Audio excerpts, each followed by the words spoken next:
सुहित जीवन ट्रस्टने दिव्यांगांसाठी जाणीव जागृती करत एक नवा आदर्श उभा केला आहे।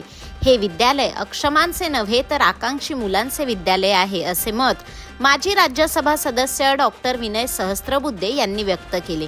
दामोदर नगर चिंचपाडा येथे ट्रस्टच्या वार्षिक स्नेहसंमेलन व कार्य अहवाल प्रकाशन सोहळ्यात अनेक मान्यवर उपस्थित होते। कृतज्ञता सोहळ्यात विविध व्यक्तींचा सन्मान करण्यात आला। रंग दे बसंती या कार्यक्रमात बौद्धिक अक्षम विद्यार्थ्यांनी नृत्य सादर केले। डॉक्टर सुरेखा पाटील यांनी संस्थेच्या 20 वर्षाच्या वाटचालीचा आढावा घेतला व उपस्थितांचे आभार मानले।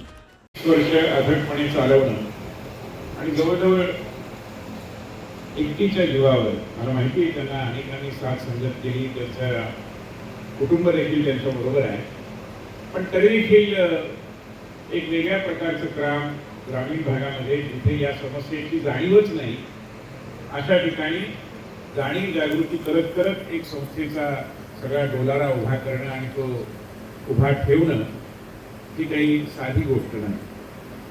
शहरामध्ये बरं असतं की शहरात अशा कामांना एक व्हिजिबिलिटी मिळते, लोकांना स्वाभाविकरित्या माहिती होतात कामं आणि जाता येता लोक संस्था बघतात, कामाची माहिती घेतात, वर्तमानपत्र देखील अशा कामांकडे शहरात असेल तर अधिक लक्ष देतात आणि त्या मनाने ग्रामीण भागामध्ये थोडंसं दृष्टीआड अशी सृष्टी उभ्या करण्याचं काम हे सुरेखाताईंनी चिकाटीने केलं आणि एक उच्च दर्जाची अशा प्रकारची मानव सेवा या ठिकाणी आपल्याला बघायला मिळते। त्यामुळे या उल्लेखनीय कामगिरीबद्दल सुरेखा पाटील आणि त्यांचे सर्व सहकारी यांचं मी अतिशय मनापासून अभिनंदन करतो।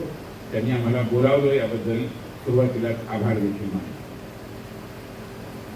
पंतप्रधान नरेंद्र मोदींनी आपल्या देशामध्ये अनेक नवीन संकल्पना मांडल्या, त्यातली एक संकल्पना आहे ती दिव्यांगता। आतापर्यंत ज्यांना अपंग असं आपण म्हणत होतो त्यांना पंतप्रधानांनी एक वेगळ्या प्रकारचं नामाभिधान दिलं आणि त्याचं कारण तो शब्द चांगला आहे किंवा त्यांना बरं वाटावं असं नसून ती वस्तुस्थिती आहे की ज्याच्याकडे शारीरिकदृष्ट्या एखादी अक्षमता असेल त्याच्याकडे कुठलीतरी आणखीन एक सुपर क्षमता देखील असते। आपला हा अनुभव आहे की एखादा मूकबधीर असेल तर तो चित्र सुंदर काढतो आणि एखादा समजा दिव्य दृष्टी असलेला म्हणजे दिव्य चक्षु असलेला अंध असेल तर त्याचं गाणं खूप सुंदर असतं, त्याच्या गळ्यामध्ये खूप गोडवा असतो। त्यामुळे हे विधाता करतच असतो, त्याची एक प्रकारे मानवाने दिलेली पावती म्हणा किंवा त्याला त्या वास्तवाला दिलेली मान्यता म्हणून मी असं म्हणतो की दिव्यांग हा शब्द खूप महत्वाचा आहे, म्हणजे चॅलेंज आहे याची शंका नाही, पण ही एक दिव्यांगता आहे असं मानूनच आपण त्याच्याकडे जर बघितलं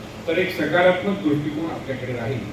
जसं काही वर्षांपासून आपण आणि सरकारात असलेले जाधवजी आणि अन्य सर्व अधिकारी विनायकजी सगळेजण जाणतात की आपण ज्यांना मोस्ट बॅकवर्ड डिस्ट्रिक्ट्स असं म्हणत होतो, MPD हा खूप प्रचलित शब्दप्रयोग होता आणि 2014-15 पासून पंतप्रधानांनी असं म्हटलं की हे मागासलेले जिल्हे नाहीये, हे आकांक्षी जिल्हे।